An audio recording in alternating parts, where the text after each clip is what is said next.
As my regular viewers, you have seen my income tax estimator, my savings rate dashboard, as well as a net worth tracker that anyone can download, make their own copy, and start track their own net worth, start to track their own savings rate. Today's behind the scene, I'm sharing my top 5 thought process as I design these tools. The first one is it has to be free. The tool has to be free. That's why I use Google Sheet to design all these tools.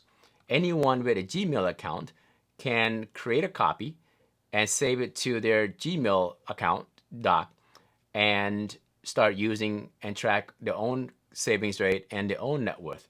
Second is ease of use. No matter what language you speak, no matter how fluent you are in English, everyone knows how to use a drop down, select different year. Everyone knows how to type in and fill in a form. From the selector drop down and the entry, the tool displays the relevant information, doing all the heavy lifting behind the scene. If I show you the formula, you'll see that there are many if statements. There are also different filters that pull from the different table.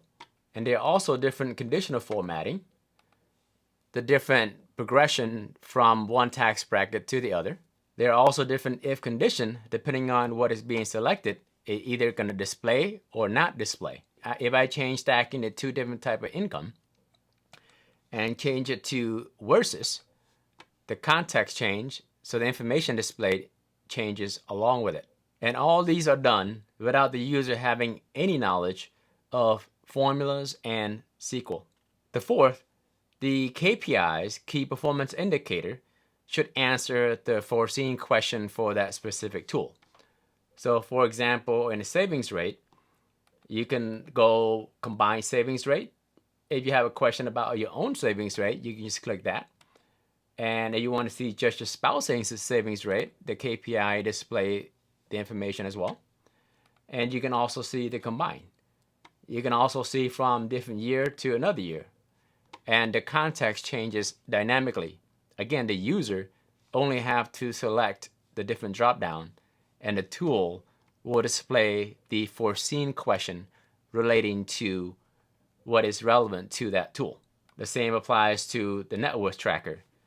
The question about monthly net worth, quarterly net worth, or yearly net worth. And if you're a data nerd like myself, you can also have all kinds of information being answered. This data is pulled using SQL query from the raw data table that is compiled from the data entry by the user.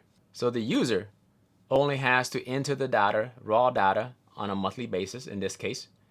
And then the tool will pull all this raw data into this table. And the different KPIs will pull from the compiled raw data.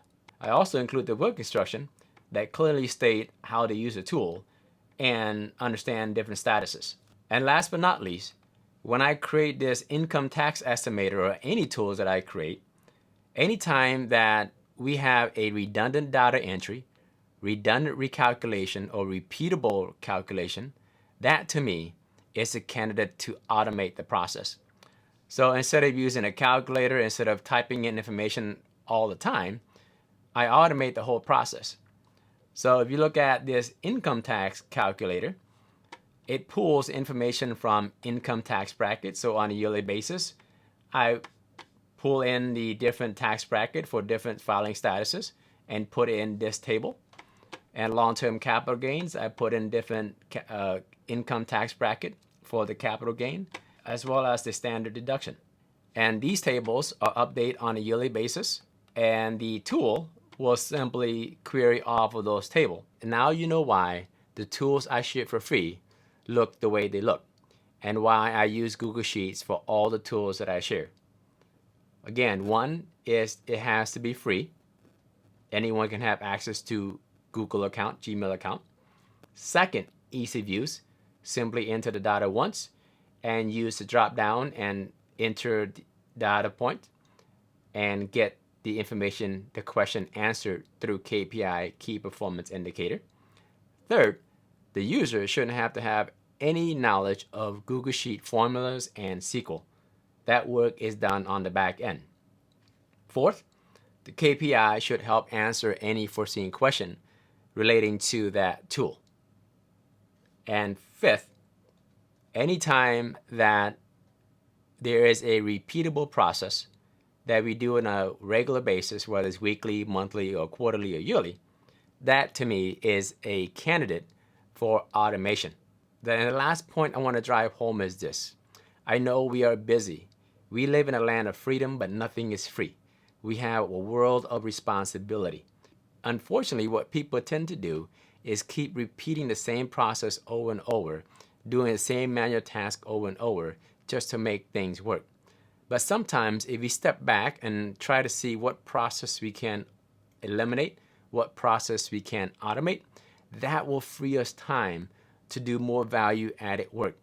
With the same 24 hours, if we can learn to automate, if we can learn to eliminate, we have a lot more time for other valuable things in life.